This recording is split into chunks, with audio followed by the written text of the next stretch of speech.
Hey, Gems. Hey, gents. Happy Wednesday. Welcome to another episode of Hustle and Shine. I am Natima Cherie, Queen Pen of Transparent Gem Inc. and the Diamond Writers. Sorry, y'all. I have a sore throat. It's been raining and ugly here in Georgia, and I think I caught something. If y'all have small kids, then y'all know those little people are like little germ beds, like little germ breeders, I swear. And I think my daughter brought something home and I'm feeling it. So bear with me tonight. But definitely looking forward to sharing what I've prepared. For those of you, you don't have to work in tech to know this, you just have to kind of be alive to know this. But a lot of the Fortune 50 tech companies they've been doing like major layoffs. Like it's insane. I actually read today that DoorDash laid off about 1,200 people today, and I'm like, dang, like. So what does that mean for the delivery folks, right? If they laid off their corporate people, about 1,200 corporate folks. It's just crazy to me, and we're continuing to see this. The statistics around layoffs, just to give you guys some numbers. Meta laid off 11,000, Twitter 3,700, Lyft 700, Salesforce 1,000. I mean, the list goes on. I heard Twilio laid off some people. It's just crazy. And then um, earlier this week, I saw a post. I forget which site it was. I follow so many different information outlets and news outlet on Twitter and Instagram. But one of them shared a story about some furniture company. I think it was in Detroit, where they laid off all of their employees, like 1,200 people, via text message 2 days before Thanksgiving. I'm sorry, what now? Now, here's the thing. I understand, economic downturn. I understand end of year, end of fiscal year, end of calendar year. It definitely affects organizations' budgets and their ability to maintain staff and their workforce. But have some level of integrity. Y'all laying people off via text message, just telling them not to come in. I'm sorry. We're doing that? So, nevertheless, I prepared this show because I have a heart for this. For those of you who don't know, I have been an HR practitioner for almost 20 years, specifically in the tech space. I've worked in this space for a very long time, and I've been affected and impacted by, workforce reduction or layoffs many times, and it is not fun. It is not easy to get through, especially if you have a family and financial obligations and responsibilities. You do start to panic, especially because we're at the end of the year. The holidays are fast approaching, and so it can be extremely scary not knowing what to expect. And so, because I'm empathetic and sympathetic to that, I wanted to switch hats tonight. Still the queen pen, but I really wanted to focus on, um, to focus on giving some advice and sharing some information that might be helpful. So that's what I'm going to do tonight. Hold on. It looks like I'm having technical difficulties. My screen is glitching. I don't know if y'all can see that on your end, but I can definitely see it on this end. I don't know what is going on with my screen. Hmm. Okay. Nevertheless, hopefully y'all can hear me and see me, but my screen is doing something funny on this side. So if I am having typical technical difficulties that you can see, please let me know so I can try to adjust again. But I'm not sure if y'all are having issues. So I'm gonna just keep going as if they don't exist. So anyway, as I said, tonight's show. Thank you, sis. Hi. Thanks so much for joining tonight. Um, I'm calling this show Making Life Work, How to Reset After a Job Loss. And you don't have to be in the tech industry to have been impacted by job loss. I am just, more privy to that information because that's the space that I'm in. So I'm always reading those articles. I'm always looking into what's happening around me in tech. But I'm sure there are other industries and other verticals that have also had to do layoffs because this is just that time of the year. Folks are usually some folks are always or already rather depressed and anxious just because of the holidays, and then you add job loss on top of that, and it's like, you know what I mean. And so I just want to try to help. As you guys always know, that is my goal, to provide information that is helpful, useful, applicable. And so just a little bit about me in terms of my background. Like I said, I've been in the tech industry for almost 20 years. My undergrad is in finance. And then when I moved out of finance into HR, also many years ago, I decided to return to school, and I got my MBA with a focus in human resource management, or business management rather, with a concentration in human resource management. And then I went and got another master's degree.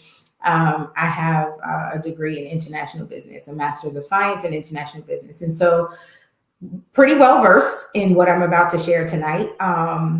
Definitely have the credentials and the education to back up a lot of what I'm going to say. I currently work for a company called Workday. It is a SaaS software company headquartered in Pleasanton, California, but we have locations all across the US and Canada and abroad. And so if you are in the tech space and you are seeking new opportunities, please feel free to connect with me on LinkedIn. I am on LinkedIn as Natima Fisher. You can also follow me on Instagram or DM me on Instagram. I would love to assist you in your job search. Again, I know how hard this can be, how devastating it can be, and I want to help. So if there's anything that I can do to help you pursue opportunities at Workday, please feel free to reach out to me. So with that said, like I said, the show is called Making Life Work, How to Reset After Job Loss. So I'm breaking the show into two parts: rest and then reset. So first I want to talk about resting. Like, why is it important to take this time and actually just kind of rest, to mentally, decompress, to detach from your old employer or now old employer. I think sometimes when we lose our jobs, we immediately feel like, I got to get another job. I got to find another role. I have to hurry up and get back to work. And you really don't. I mean, maybe financially you do, but mentally you actually owe it to yourself to take a break. And so I want to talk about what are some things you can do and some ways that you can do that. So first off, I want you to change your mind about your job loss. It is so important to have the right mindset when you are ready to go back out into the workforce. Just like any relationship, you leaving your job or your job letting you go, it is a breakup, right? And y'all know that's my specialty right now, because that is the season that I'm in, is breakup recovery. And so losing your job is actually no different. My cousin and VS Diamond leader, Tiffany Mathias, she wrote a very amazing chapter about job loss and breaking up. She calls it the breakup wake up, but it's about her career ending transition. So check that out in our most recent anthology, Beneath the Crown. But she refers to it as a relationship because that's exactly what it is. Losing your job or leaving your job is really you ending a relationship. You're just ending it with an employer. And so it's important that you change your mindset and your views on it, because if you don't, you'll start looking for your new opportunity and you'll start looking for your new job, and you'll be tainted by your feelings about your old job. So when the interviewer or the hiring manager begins to ask you questions like, tell me why you left your last position, or what happened at your last position, or why are you motivated to seek a new opportunity, or what's brought you back to the market. There's so many ways we ask that. If you don't change your mind about your mindset, you'll have an attitude and it'll be an undertone. There will subliminally, we will hear it. There'll be an undertone and you'll be bitter or angry or upset or feel resentful. And all of those things do show up in your responses, and it shows up in your disposition as you're interviewing. So just be mindful of that to change your mind about why your relationship with your employer has ended. Try not to look at it as a loss, but an opportunity for transition. A lot of us are in positions and in jobs because we had to take them, right? We had to work, we had to provide, we had to get a job. A lot of us didn't get the chance to go after the careers that we actually wanted, the ones that one were either educated for or just desired. When I was in undergrad, I had no idea what I wanted to do with my life. I was just like, I mean, I knew, but I didn't know professionally. I knew I wanted to be an actress. I knew I wanted to be a writer and a speaker. But I also knew that I was raised on survival mode. And so in my head, I had to get a career that made money to pay bills to provide for myself. And so I remember talking to my academic advisor, and I said, "Hey, what's a really great career path right now? What's really popping?" And at the time, Big Four, for those of you who know what the Big Four is, Ernst and Young and what's it, Accenture, and all of those big accounting firms, they were like, that was the career, that was the path. So I studied finance. I hate numbers. I hate numbers. I don't like doing math at all. I don't even like budgeting my own bills and bank account. But that's what I did because someone else told me that's a great career path for me. But had I had better guidance and been more self-aware, I probably would have went in a whole nother career direction. And so my point is, this is a great opportunity for you to reassess, what is it that you actually want out of life? What is it that you want to do next? So look at this as a transition opportunity. And here's something I'm going to say, and it's not to hurt nobody's feelings, it's not to be rude, nasty, or to say that you're not capable. But not everybody is called to be an entrepreneur. Entrepreneurship is not for everybody. There are entrepreneurs right now who shouldn't be entrepreneurs. It's okay to be an entrepreneur. And for those of you who don't know what an entrepreneur is, it's when you're inside of an organization, but you're creating ideas and you are developing products and doing things that you would do for yourself for the organization that you work for. And so we call that entrepreneurship. So it's literally, being able to create something with $1 billion backing because you work within the organization. And I know a lot of people would disagree with me. No, you got to work for yourself. You got to work for yourself. It's a lot of y'all working for yourselves and ain't making no money. Because entrepreneurship is so much more than a creative idea. You have to have discipline. You have to have structure. You have to be able to market. You need to have business development skills. You need sales skills. You need so much more than just a great idea. And many of us feel stuck, in this entrepreneurial grind. And really, when you have a good idea and you understand the market that you're bringing the idea to, and your product or your service can solve a problem, it actually shouldn't be that hard after a while. First couple of years, of course, everybody has to grind. But after some time, if you really know what you're doing, you should start to see, certain things automate. You should start to see some things, some engineered processes working in your favor. So I say that in love. We're not all called to be entrepreneurs, and it's okay to look for another career. It's okay to look for another job. And so I wanted to just put that out there. That wasn't, part of my script or my notes. But again, don't look at it as a loss. Look at it as an opportunity for transition. And changing your mind about your job loss will also influence your actions. It'll help you as you begin to look at opportunities, because now you're looking through a different lens. You're looking at it as, this is an opportunity for me to change my path. This is an opportunity for me to switch and transition and go after something I really want. How do I want to spend the next 20 years of my career, or however long, you have left in your career? So think about that. Use this downtime to really rest, to spend time doing things that you normally don't have the time to do. I remember when I was laid off. I was laid off in 2012. I had a great, great career. I was working for one of the large government contractors at the time. I was in a confidential HR practitioner role. I mean, making really good money. I'm talking really good G18 money. Okay. So for those of you who know that I was making money, okay. Government shut down. Y'all remember the House and the Senate was giving Obama a hard time, didn't want to, they wanted to veto everything. Y'all remember, it was terrible, right? So the government shut down. Nobody's working. So unfortunately, I got laid off as a result.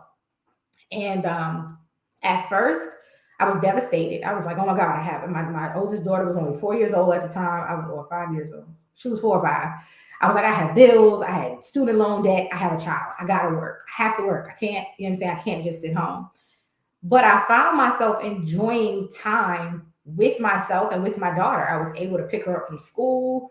earlier, do more stuff with her. I was able to like rearrange my house. I remember I remodeled my living room. My friends came over and was like, what happened in here? And it was like I got to do things that I would talk about doing, but really didn't have the time to do. Now that I was unemployed, I could do it.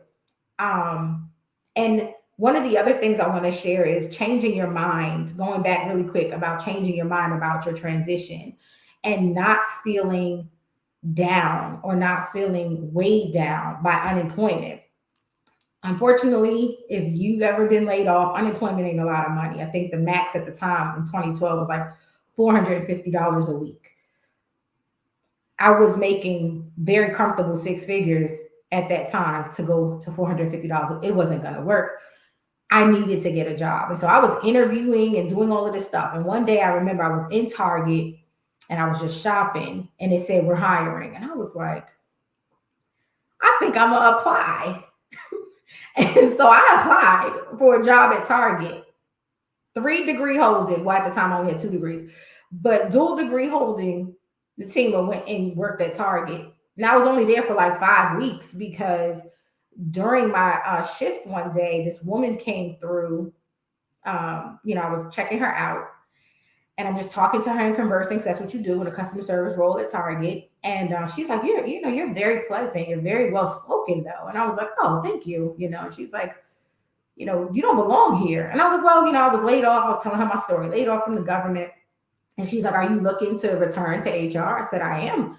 I would love to be back in that role. I've been interviewing. I haven't gotten any offers, so I'm doing what I have to do to feed my daughter, so that's why I'm working here. And she gave me her card and she worked for a company named Micros. And so I went and interviewed with her. She offered me the job. I took the job. My very first day with Micros, we were acquired by Oracle. And for those of you who know me, Oracle was the employer I was with for 8 years, where I had tremendous success and career growth. And so my point for sharing that is you never know what the purpose of you losing your job is. I would have never thought I was going to leave that government contractor. I was making excellent money, very happy, doing everything I wanted to do in my career. And then the government shut down and I was laid off. I took some time off to reset, enjoyed being home with my daughter, enjoyed doing things for myself. But then I was starting to panic. I was like, oh my God, I got to make money. So I took a job at Target. I was not too proud to work at Target. Okay. I'm talking them ugly slacks and that red shirt. Yeah, that was your girl for 5 weeks. And then I met the woman who got me my job at Micros, which eventually turned into my job and my career at Oracle, where I was extremely successful for 8 years.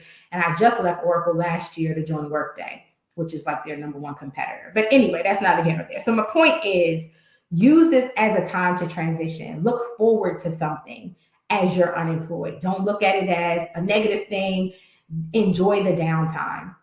Enjoy the time that you wouldn't normally have. Take time to be present in your life without the distraction of work. If I could be honest, work is a distraction. It really is. We were not created to just work and labor all the time. There's supposed to be a really great balance of, of seed time and harvest. But we are constantly working. That's all we do. Any conversation you have with your friend, they either leaving work, on their way to work, just got off work, stressed because of work, tired of work, annoyed at work, coworkers driving them crazy. Work is literally consuming our lives. And that is not how we were designed to live.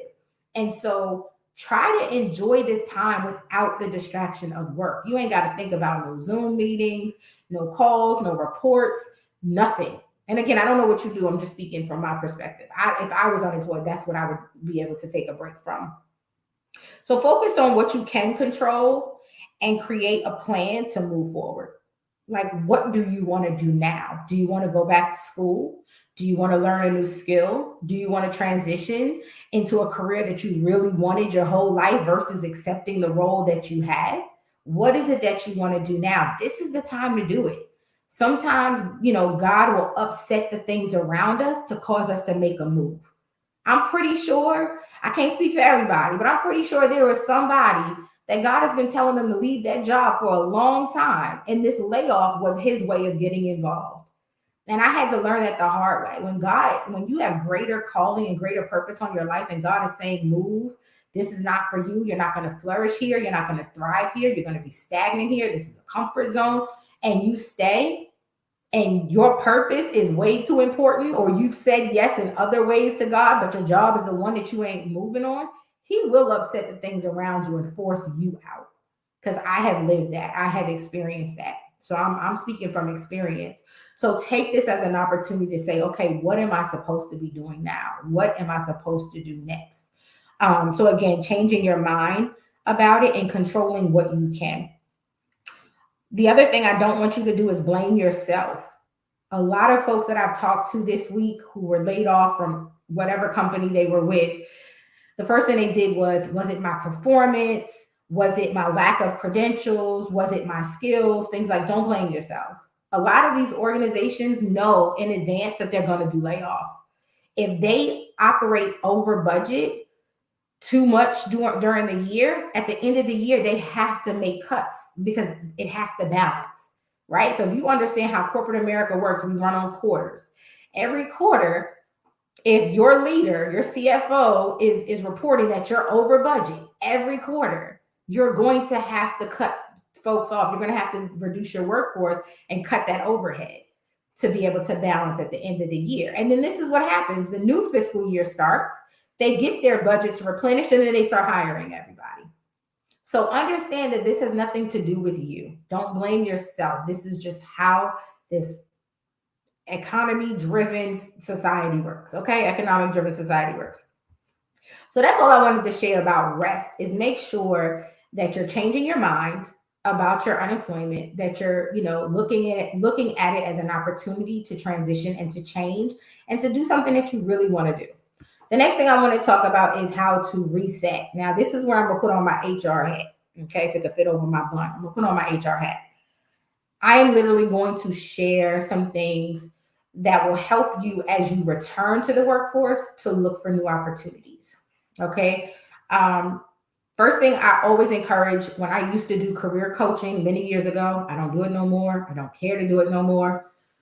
This is because I love my hustle and shine family that I'm doing this, but I have outgrown that part of my career. I don't care to do that stuff anymore. However, I want you to be strategic about your next career move and narrow your search. Sometimes what we do when we're unemployed, we panic and we apply to everything out of desperation. We apply to every job. Yeah, anything we think we can get, we apply, right? What message that sends to the recruiting team and to the hiring team is that you're desperate. We can see it. Like the chicks that be all over social media naked all the time, out here baiting for a man. They're desperate for a dude, and the men know it. It's no different. We know that you're desperate for a job. So when we look up your profile and we're looking at your resume and we're looking at your application and we notice that you've applied to 72 jobs in the organization, we're going to think, one, you have no sense of direction. You have no idea what you want to do in your career, and that you don't value your skills. Because if you value your skills, you are only applying to jobs that coincide with your skills and your career objectives. You control this narrative too. When you're interviewing with an organization, they're not just interviewing you, you're interviewing them too. And I'll talk more about that in a minute. I'm getting ahead of myself, but I want you to be strategic and thoughtful about the positions that you apply to and that you pursue, because you do not want to come off as a desperate job seeker. We know it, and we're turned off. Okay, we look at that like, nah, we're good. We'll pass on him. Your skills can be stellar. Your resume can be pristine. You can be smart. You can be creative. You can have all the skills we want. But if we notice that you've applied to 70 roles in our organization, the first thing we're going to say is, this person don't know what they want to do here. They're just they're just trying to get their foot in the door. We're going to pass. So don't do that to yourself. Don't end up with your resume in the round file, as I call it. That's the trash can. We don't really do physical resumes no more, but don't end up with your resume in the round file, okay? So you want to target positions and opportunities that actually interest you. Pursue roles that you want, not just the ones you think you can get. Again, that's that desperate job seeker mentality. I want you to have more confidence in yourself. If you have to sit down and write out your skills on a piece of paper, My intrinsic skills are this. My extrinsic skills is that. I learned this by trade. I learned this, through my academic training. I learned this, just on the job. Write those skills down because you need to be able to highlight them and speak to those skills. Like those are the things that you're good at. Some of them are natural and some of them were developed. Either way, you deserve to be compensated and recognized for them. So make sure that you're pursuing the jobs that you desire and the career path that you desire, not the one that you feel comfortable getting, if that makes sense. The other thing I wrote down is, okay, yeah, I'm gonna need some time on this. Sorry. So we're gonna talk about updating your resumes. Now, hopefully, if you've grown, like real grown, like my age grown, to check your resume for, typos, grammatical errors, spelling, all those things, right? What you also need to be mindful is your email address. If your email is hotgirlsummer29@gmail.com, sis, no. No. Nah, we're going to need you to change that. It should be first name, last name, or first initial, last name, or something professional. And you can have more than one email. You can create an email just for the job search. I tell my client, or I used to tell my clients do that all the time. Just have a email on your resume only for your job search. Keep it separate from your personal email because we don't want to see 5babymamas@gmail.com. We don't want to see them kind of email addresses. Okay, so go ahead and change that. All right. You want to scrub your resume. If you are coming out of government or you've ever worked in government contracting, you already know that is a requirement for you to scrub your resume and remove all proprietary confidential information. You do not want to share that with every employer. So you want to make sure that you take a thorough look at the information that's on your resume. You want to make sure that it's up to date, that it's accurate, that it can be verified if we were to do a reference check, a professional reference check. And you want to make sure that the information in your resume tailors to or speaks to the roles that you're pursuing. Again, not to fabricate, don't embellish. I'm not saying add stuff that isn't true, but if you have the skills to do something in finance or marketing, that should be what's highlighted in your resume, not a bunch of administrative stuff. Not a bunch of, things that don't matter or don't really align or apply to the role that you're looking to pursue. So just make sure that you do a scrub. If you have to, hire a professional resume writer. I used to do it. I don't anymore, but I can recommend someone. We make investments in a lot of things, but we don't like to invest in the stuff that actually helps us to make money, like a good resume. That's your calling card. So you want to make sure that you invest in that to be well written and readable, right? You want it to be something that can be read easily. Definitely want to update your voicemail. Very similar to those emails. We should not hit A, you hit J, you know what I'm saying? No. Go ahead and code switch. It's okay to code switch, y'all. I'm telling y'all now, if y'all call my phone, most people hang up like, I didn't even know that was you. That's called code switching. It's okay. Put that professional voicemail on your phone because you're going to get the calls, right? You have to have faith in yourself and in your search. You're going to get the calls. So make sure that you have a professional voice on your voicemail and that it is brief and to the point. Don't have your whole, you know what I'm saying, your mixtape on there. Don't have your dating profile. We don't need all of that. Just who you are, you're unavailable, leave a message, okay? Keep it real professional, especially as you're looking for a job. Now, once you get the job, if you want to switch back to your, your breezy type of, go for it. But as you're searching for a job, everything in your life needs to align with the state that you're currently in. So as you're currently looking for a job, your email needs to align, your voicemail needs to align, and even your social media. And I'm about to go there now about social media. You want to clean up your social media. And what I say by clean it up, I am not saying you can't be who you are.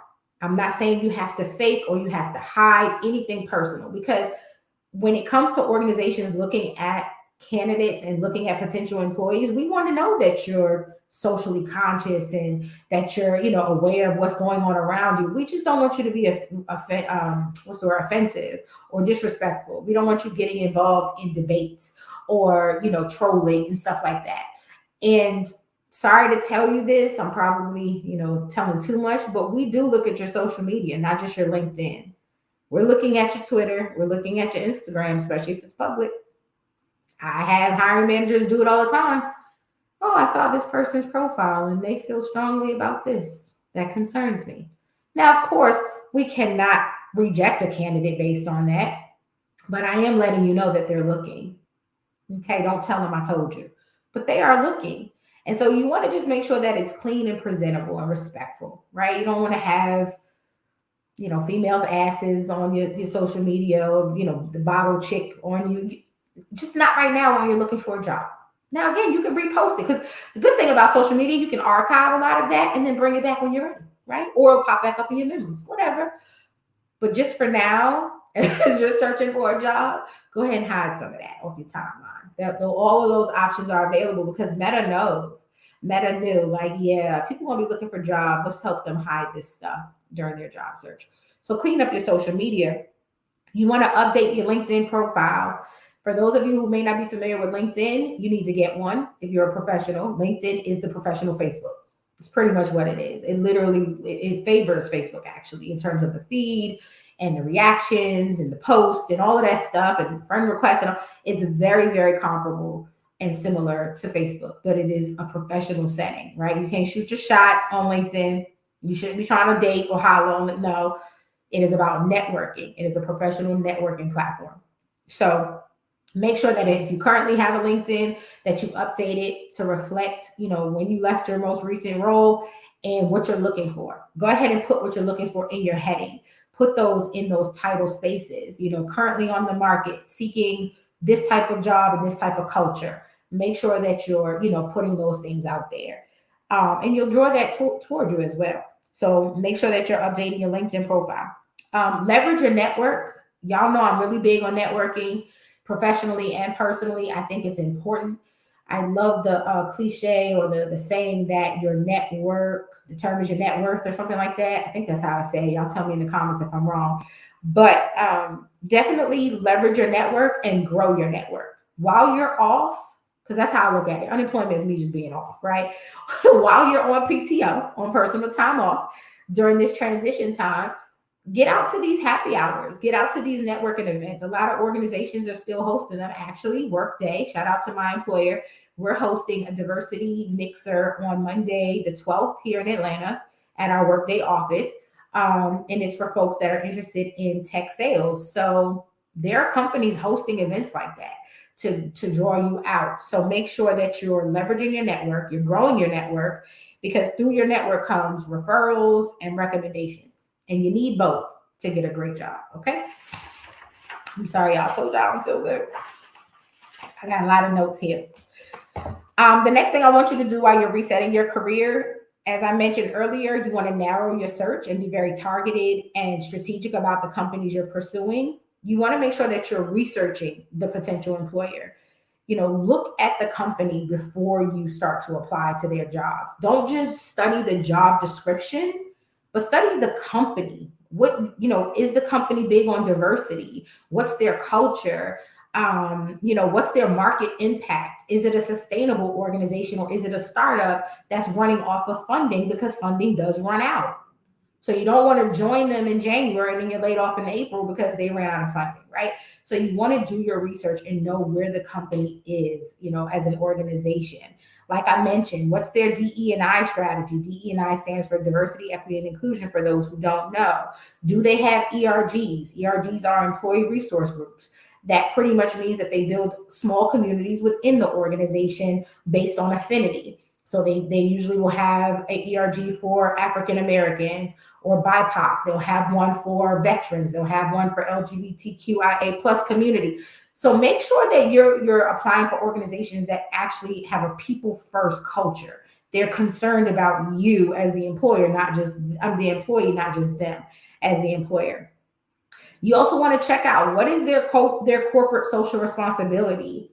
Like what do they stand on? If you're not familiar with a corporate social responsibility, pretty much it speaks to an organization's ethically oriented activity. So like, or their practices.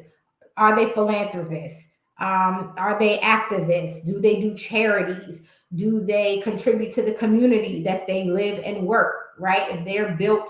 Um, if they built a new campus in Dallas, Texas, are they involved in anything happening in Dallas? Right? So those are some of the things you want to look into as well.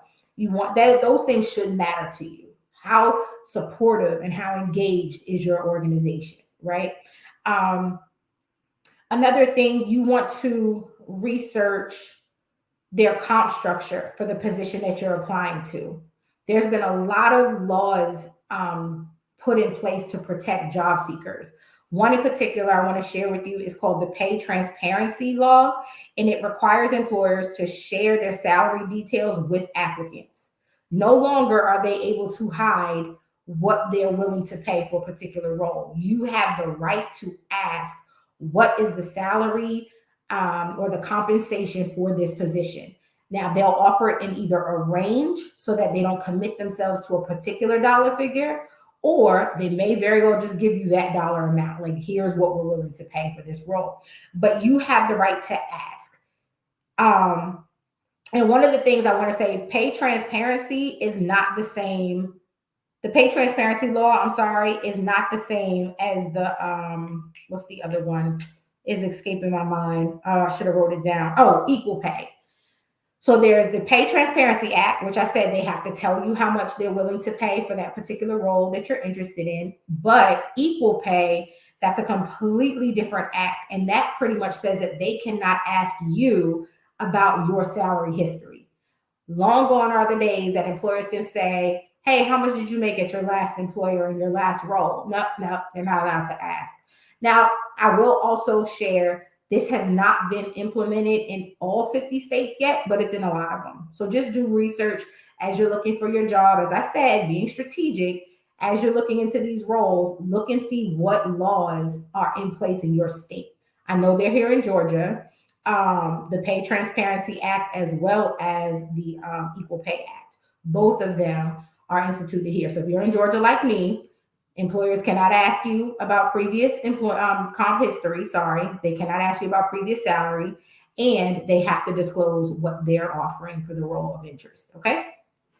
I know that's a lot. If y'all have more questions on that, feel free to slide in the DMs and ask. I'm happy to answer the questions. I'm not going back to consulting, but I am happy to help my hustle and shine family. So make sure that you say, hey, I'm one of your gems or gents. That's why I'm in your DMs. Because if I don't know you, I'm probably not going to respond. Okay. Because listen, I ain't trying to go back to consulting.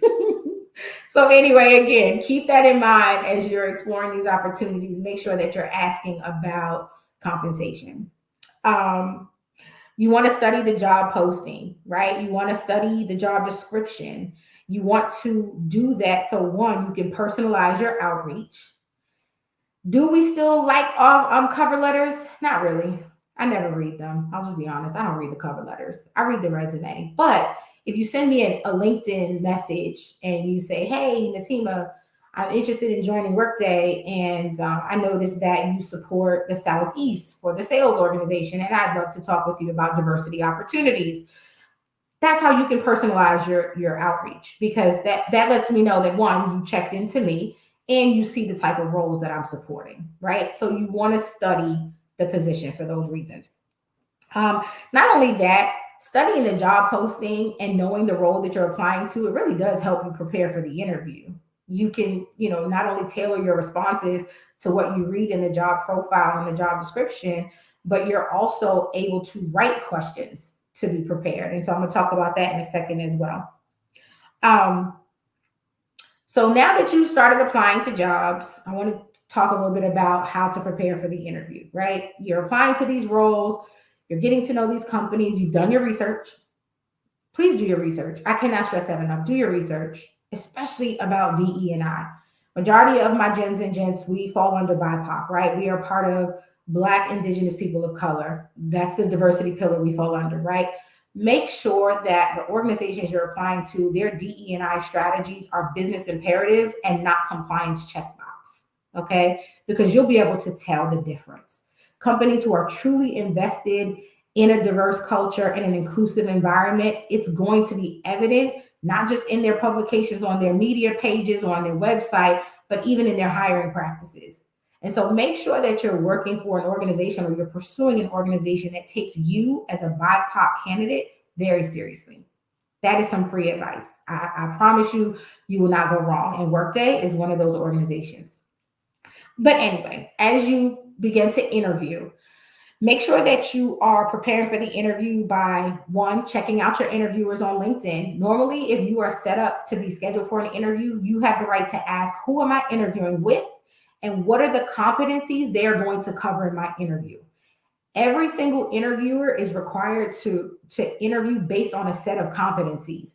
Either they're going to want to know about your ability to manage relationships. They're going to want to learn more about, how you multitask. There's different competencies they're going to focus on. You have the right to ask for that information before your interview. One, you want to check out who your interviewers are. You want to look them up on LinkedIn. You want to see, how long they've been with the organization. Again, it helps to generate questions for your interview. But you also want to know what competencies that they specialize in and that they're going to interview you in, because we tend to align folks based on their strengths. If I'm hiring for a sales leader, I'm going to have another sales leader interview based on that competency, on the competencies that we need for him to function in that role. So make sure that you know who's interviewing you and what they're going to cover in your interview. And definitely check them out on LinkedIn. I encourage that 100%. I endorse that message, okay? You want to prepare interview questions, as I mentioned. The biggest turnoff for me is when I'm interviewing a candidate for any of my senior level roles and they have no questions for me other than compensation. Now, again, you can ask about comp and benefits. That's important. It's important to me. But what else do you want to know? What do you want to know about the company? What do you want to know about, the team that you're joining? What do you want to know about my leadership style? What do you want to know about your resources, your internal partners? Like, ask good questions. Like, prepare some really, really great questions. As always, if it's a Zoom call, you want to arrive 3 to 5 minutes early to the Zoom call. Not too early though, because sometimes we're on other calls first before your interview. And if you jump in early, you might jump in on a private call. So not too early. So I would say maybe more like 3 minutes early. You definitely want to be early. And you also want to make sure if you're doing a Zoom interview that you're in a well-lit environment, a quiet environment, and that you have good reception. I have had senior leaders that I support and partner with cancel Zoom interviews because they were turned off by the interviewees' surroundings.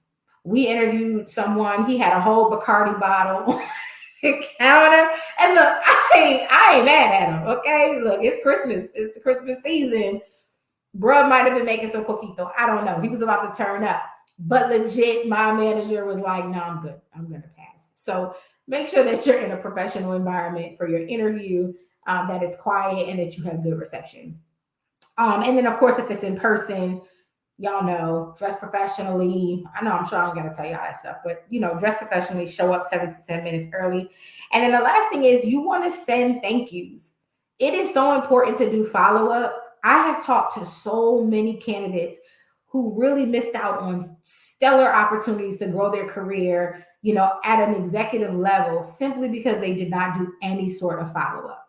No thank you email. No, it was so great to meet you. Here's what I've discovered since our conversation. I'd like to confirm continued interest. Say something. I've literally had candidates not say anything. And if you do send a thank you email, make it personalize your outreach. As I said earlier, don't pull something off a Google search, one of those free Word document templates, and then cut and paste it, because we can tell. Take the time to write something significant. You want yourself to be memorable. You want them to remember you, and you want to stand out against everybody else who's also interviewing for that same role. So make sure that you're doing something unique. Me, I used to send a PowerPoint presentation and follow up. When I was interviewing, I would legit send them, here's the reasons I want to work for you. Here's the reasons you want me to work for you. And I got the job every time. So make sure that you're doing something unique to set yourself apart from your other contenders. And then, of course, if you do send a thank you, do not let it exceed 24 hours. If your interview is Tuesday afternoon, you should be sending a thank you before Wednesday afternoon. So in between that time frame. So I'm going to pause because I know I said a lot. I want to check the comments and see who's in the room. Hopefully this information is helpful to you. If you know anyone who's been impacted by unemployment or who has been laid off recently, please send this to them, share this with them, encourage them to connect with me on LinkedIn. I'm more than happy to help. For a little while, because like I told you, I don't miss this, but definitely, make sure that you're sharing this with anyone that you think might be able to benefit or appreciate this information that I'm sharing tonight. Hey Tiff, hey Cuzzo. I don't know what you're saying yup to, but yup. Thank you for being here. She says, I love when someone gets upset because someone else is happy and content working for others. If that organization respects you, go ahead. I agree. And I'm not trying to discourage.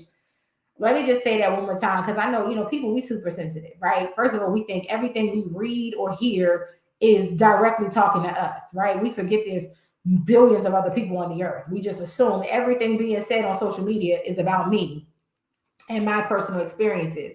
However, I agree with you, Tiffany. I do not think entrepreneurship is for everyone, but I also don't think it's bad if we don't want to be entrepreneurs, if we enjoy working for other people, if we enjoy working for larger organizations. And my thing is, if we're all entrepreneurs, who's working for who? We all need staff, right? And so, again, I love working in corporate America. I absolutely love my career. I've been extremely happy. My employer funds my dreams. The reason I can run TGI and the Diamond Writers is because of the money I make through my employer. So I'm with you. I'm for it. Another one from Tiffany. She says, I did, and I was grateful for my fun employment while it lasted. Yeah, I didn't get blessed by that. That COVID fun employment I heard was a lot of money. This was my unemployment days was back in 2012 when nothing happened except the government shut down. So I ain't getting no real coins because I really wish. Tiff says, I took my time after my layoff to finish school. That part. And that's something that you can definitely do if you want to go, during your time off, if you want to go get another degree, if you want to, even take a certification course or just learn something new to add to your skill set, you can definitely do that during this downtime. So look at it as a positive. Hey, Taisha. She says, yes, sis. I don't know what you were referring to, but thank you. Thanks so much for being here. Hey, Danielle. What you laughing at, sis? What I said? What happened? Thanks so much for being here. I so appreciate y'all. Tiffany says, don't forget to bring your notepad and take detailed notes and have your questions ready for the interviewer. Exactly. Absolutely. That part. You definitely want to be prepared. You want to show up for yourself, right? Showing up for an interview prepared is another form of showing up for yourself. You want them to see that you take yourself seriously and place value on yourself. And then lastly, Daisha says, it was a lot, and a lot of people were stealing and paying it back now, quitting because people were getting more unemployment with COVID. Baby, but no, let me not say that. I'm grateful that I was employed during COVID. Thank you so much for being here, Daisha. So the last thing I'm gonna share before I let y'all go. Ooh, look at me finishing on time tonight. I'm sorry, I'm excited. But I want to talk to you about strategies for negotiating compensation. A lot of folks struggle with this. And it's a number of reasons why, especially BIPOC candidates, we really struggle with this. One, we're afraid to price out of the role, right? We're afraid to say something too high outside of the employer's, comp structure or comp bands, or we just don't know what we're worth. I remember being on a conversation with a very, very talented young lady, and she was up against two male. I don't know if I can share it. Yeah, I can share that. She was up against two male applicants or finalists, right? But she was clearly my preferred candidate. I liked her a lot. Sorry, I have suddenly got the hiccups. But anywho, when it came to compensation, I asked her what she was seeking. I was like, what are you seeking in terms of your comp? And she said such a low number. And again, I can't ask what you used to make. I can only ask your expectations, not your history, right? So she gave me the lowest number. It wasn't even close to the two men. Now, the two men I had interviewed for the same role, they was way up. Honey, they was in the 350, 380. She said 210. I was like, and I remember cringing, like, oh God, no, I'm not doing this. I'm not gonna let her come that low. And so I cannot legally or professionally steer her. I cannot tell her what to ask for anything. So I kept saying, have you researched this role against your skills? Do you recognize that you hit every single, thing that we're looking for? Let me ask you again, and I'm just referring to base salary. This does not include any variable, any bonuses, any compensation, any sign-on. I mean, any not compensation, any cash comp as far as benefits. This is just base salary. Yeah, I'm looking for about 210. So obviously I had to take it to the leadership team. She's only looking for 210. And they were like, wait a minute. She's looking for 210, but the other two who don't even have her credentials, her education, or her years of experience are all in 350, 370, 380. We don't want her. And they didn't want her because she didn't even know her own value. They just read off the list the fact that she had all the skills, all the credentials, all the experience that we were looking for. But because she didn't value herself, she clearly hadn't taken time to research the market and see how much that type of role actually pays. And then she did not place the dollar value on her skills and what she brings to the table. And so that's my final thought for you tonight. You have to know your worth. I know we always talk about knowing your worth when it comes to not letting people have access to me and not dating, low vibrational people and not dating boys and all that kind of stuff, right? You need to know your worth when it comes to pursuing a role and a career. Know what you're worth. What type of salary do you deserve? What type of compensation should you negotiate? You need to be acquainted with your value add. What do you bring to the organization? What are some skills? And I don't care if the other, interviewees have the exact same credentials as you, same amount of degrees, same type of training, same years of experience. They're not going to have your charisma. They're not going to have your creativity. They're not going to have your poise. They're not going to have your energy. They're not going to have your light. So you have to know that it's not just about your abilities to do the job. It's what you bring to the role. Are you pleasant to be around? Are you going to be a team player? Do you change the energy and the dynamic in the office? Are you easy to talk to? Do you light up the Zoom room? Whenever I jump on Zoom, everyone wants to see what I look like because this is how I show up for work. Okay? On Zoom, just like this. I work from home and I'm like this every day because I take pride in showing up for myself. I could be in yoga pants and sweats all the time. Some days I am. Y'all seen it. Some days I'm in my baseball cap and my workday t-shirt and sweats and I'm cool. But most days I show up like this because this is who I am. This is what's unique about me. I like to look like this. And so make sure that you know what you bring to the role, not just from an academic training standpoint, not just from a skills standpoint, but what else do you bring to the organization? What else do you bring to the position? Also, know that there are going to be instances where you are the diversity hire. And do not be offended by that. Look at that as an opportunity to get into the organization and make some noise. Help change that dynamic. Help to get leaders that look like you and I in higher positions. One of the things that I pride myself on in being an HR practitioner is making sure that I am creating and opening up opportunities for other BIPOC women to get into leadership. It is a rare thing to see women in leadership in the tech space. And so my whole goal is to be where I am to help them get in.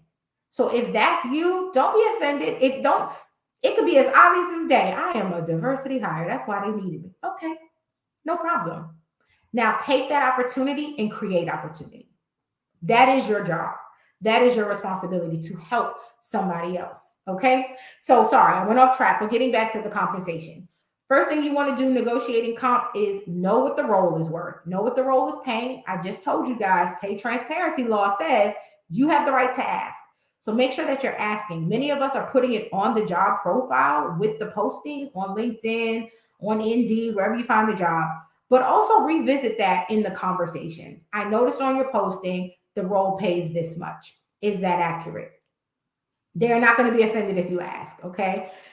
Once you know what the role pays, so if they give you a range, if they say, okay, this position pays between 125 and 185K, that's a pretty broad range, right? So you don't know where you fit in that. Here's how you do some research. You go to different online resources like Glassdoor. I'm not sure if any of you guys are familiar with Glassdoor. PayScale, I think they're still around. There are a couple of different sites. Just do a Google search for it, and it will tell you the years of experience, the type of credentials or academic training that's needed. You calculate that, and it'll tell you how much you should make in this role, right? Then you take that number and you say, okay, I'm going to have to commute into the city. That's going to cost me a lot in gas, toll, whatever, parking, whatever. Again, I don't know where you're applying. Consider that. Then you have to think about the amount you're going to have to contribute to benefits and 401k. Keep that in mind as you're thinking about the salary that you want to ask. Think about your expenses outside of your home. What is it going to cost you to get to work every day to do your job? Consider that when you're putting together this number. Then once you have a number and you feel confident, take that number to the table with confidence, not with arrogance, not with ego, not with I'm worth this because I'm all of that. No, no, no. Based on my research, both market research and your organization, this is the number that I would be comfortable moving forward with when it's time to negotiate. But always preface by saying I am open to negotiations for the right opportunity with internal mobility. So you can take a $5,000 pay cut if it means you could be in a senior role in a year. Okay, consider all of those things, but do not be afraid to ask for what you're worth. That is all I wanted to say out of that. I know some of the terminology is very HR specific, so y'all probably like, what? Do not be afraid to ask for what you're worth and do your research. There's a lot of benchmarking reports out there, a lot of market trending reports for you to review to say, okay, these organizations can pay this much. I need to ask for more money. Okay. And don't be afraid to do it. Do not be afraid to speak up for yourself and say, you told me the role pays between 125 and 165. I'd like to fall in the middle. I believe my skills, my academic training, and my experience align. And leave it at that. Again, not nasty, not rude, not arrogant. So that is it, guys. That's all I have. Thank you, Talia. I see your comment. Thank you so much. She says that's a gem. Thank you very much. I hope this was helpful. I hope the information that I've shared encouraged you. If you were impacted by the recent layoffs, whether it was in the tech industry or any other vertical, healthcare, and I don't think healthcare has ever laid off, right? So let me not even say that, but any other vertical or industry that you're a part of, if you've been impacted by a layoff, my heart goes out to you. But take this time to rest and reset. Reach out to me. I'd love to connect with you on LinkedIn. I'd love to help you pursue any opportunities at Workday. We are hiring. So grateful to be a part of an organization where we have thought leaders who thought ahead to say, listen, we don't want to have to do layoffs at the end of the year. So we are going to make sure that we are sustainable in the market and making money. So definitely look forward to joining the organization, workday.com/careers. And then again, reach out to Natima Fisher on LinkedIn. Pleasure to serve you guys tonight. I hope this was helpful. I love you much.